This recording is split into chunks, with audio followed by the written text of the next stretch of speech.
नमस्कार समाहार organic farmer नुआ एक वीडियो रे आपन को स्वागत।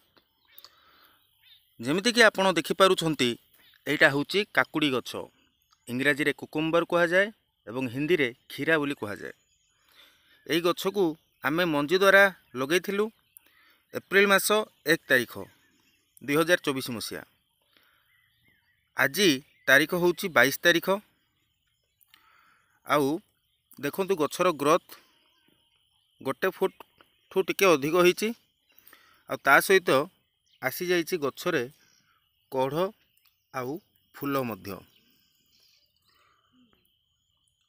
बहुत कम दिन मध्य रे ए जो फूल आसी जाइची एवं आशा अच्छी आउ 7-8 दिन भितर या ठारू फल मध्य बाहरिबा आरंभ हो जिवो। एमितिया 100टी काकुड़ी गछ लागिची। आशा करूची खरा दिनटा भल चलिवो। धन्यवाद।